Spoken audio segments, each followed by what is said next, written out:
Everybody, as you all know, last night and early this morning, U.S. and partner nation forces began undertaking military actions against terrorists in Syria using a mix of fighter, bomber, and Tomahawk land attack missiles. Our strikes were against two particular groups, ISIL and the Khorasan group. The decision to conduct these strikes was made yesterday by the U.S. Central Command commander under authorization granted him by the commander-in-chief. These strikes were taken as part of the President's comprehensive strategy to degrade and ultimately destroy ISIL and to protect the United States and its partners. Our coalition partners in the fight against ISIL, which in these strikes included Jordan, the United Arab Emirates, Bahrain, and Saudi Arabia, with Qatar in a supporting role, continue to be a critical part of our strategy. Secretary Hagel appreciates their partnership, and in particular, the hard work and the strong leadership shown by our Central Command Commander, General Lloyd Austin, who gave the Secretary an update on the operation throughout it. We did not coordinate with the Assad regime. While the United States did inform the Syrian regime through our UN ambassador of our intent to take action, there was no coordination and no military-to-military communication. In terms of the Khorasan group, which is a network of seasoned al-Qaida veterans, these strikes were undertaken to disrupt imminent attack plotting against the United States and Western targets. These terrorists have established a safe haven in Syria to plan external attacks, construct and test improvised explosive devices, and recruit Westerners to conduct operations. And the United States took action to protect our interest and to remove their capability to act. In a minute, I will turn it over to the Joint Staff's J3, Director of Operations, Lieutenant General Bill Mayville, to provide more detail about the operation. But before I do, I think it's important to note just a few things. First, and while I'll let General Mayville get into the details of our assessments, our initial indication is that these strikes were very successful.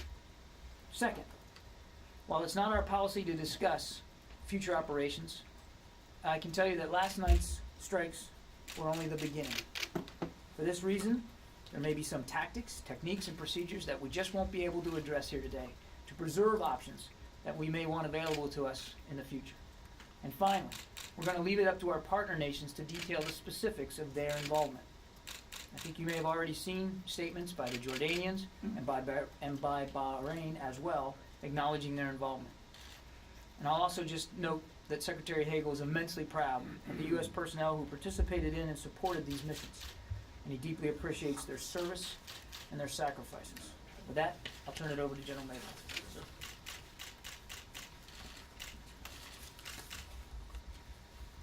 Good morning.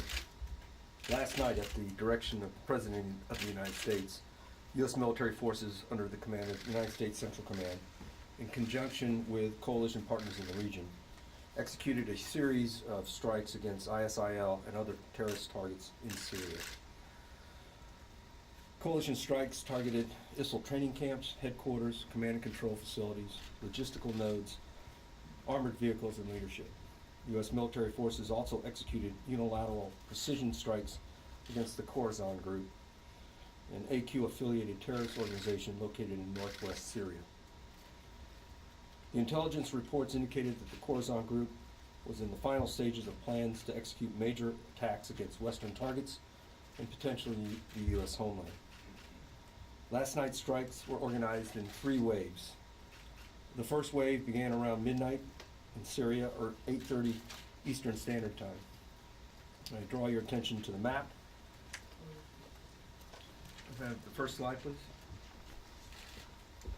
In the first wave of strikes, the USS Arleigh Burke in the Red Sea and the USS Philippine Sea in the northern Arabian Gulf launched more than 40 Tomahawk cruise missiles in eastern and northern Syria. And as you look at that slide, it is the target area around Aleppo and al-Raqqa. The majority of the Tomahawk strikes were against Khorasan group compounds and manufacturing workshops and training camps. The second wave consisted of F-22 Raptors in their first combat role, F-15 Strike Eagles, F-16s, E-1 bombers, and drones. They launched from bases in the region around 9 p.m. Eastern Standard Time against targets in northern Syria. Targets included ISIL headquarters, training camps, barracks, and combat vehicles. The final wave occurred shortly after midnight Eastern Standard Time F-18s from the USS George H.W. Bush in the northern Arabian Gulf, and regionally based U.S. F-16s, among others, attacked targets in eastern Syria, to include ISIL training camps and combat vehicles, principally in that circle to the far east around Dar es-Zar.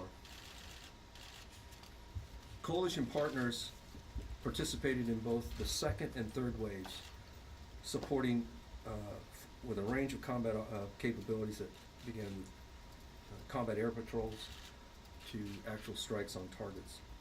The preponderance of coalition support was in the third wave.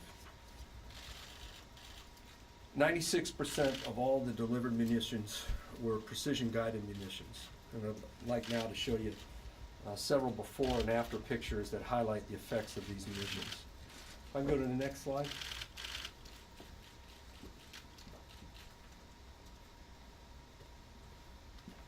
Next slide, please. This first picture shows an ISIL finance center in Raqqa. It's a before and after. On the left is the before, and on the right, as you look at it, is the after. It was engaged with Tomahawk cruise missiles fired from the USS Philippine Sea. Now, the intended target was the communications array on the roof of the building. The Tomahawk cruise missiles detonated as airbursts, with the effects focusing on the communications array. And as you can see on the right-hand side in the picture, the after picture, the rooftop communications is heavily damaged, while the surrounding structure remains largely intact. If I can go to the next slide, please. The second picture shows an ISIL command and control building in Raqqa that was targeted by U.S. Air Force F-22s during the second wave of strikes. And this strike was the first time the F-22 was used in a combat role. The flight of the F-22s delivered GPS-guided munitions, precision munitions, targeting, again, only the right side of the building. You can see on the left-hand side the before shot, and then you can see, as you look at it, on the right-hand side, the after shot. And you can see that the command and control center, where it was located in the building, was destroyed.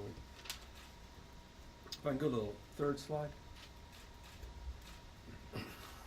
The third and final picture is a residence near the town of Abu Kamal, and it's along the border between Syria and Iraq. This was a residential area that had been used for training site and for logistics site for ISIL fighters. It was engaged with multiple GPS-guided munitions fired from F-18s launched from the USS George H.W. Bush. And as you can see, the aircraft targeted locations within the boundaries, within the fence line of the residence. There is a video here that shows exactly how that was done, so give me a moment here to switch to the video and I'll let you look at that as well, of this same target.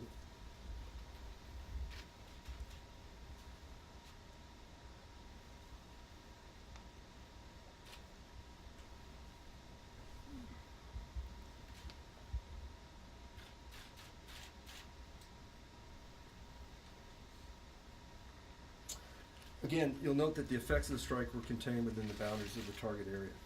As these pictures in the video highlight, the strikes involved multiple aircraft and cruise missiles from several countries.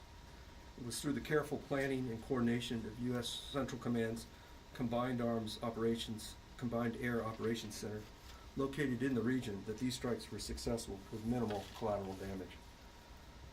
Last night's strikes are the beginning of a credible and sustainable, persistent campaign to degrade and ultimately destroy ISIL.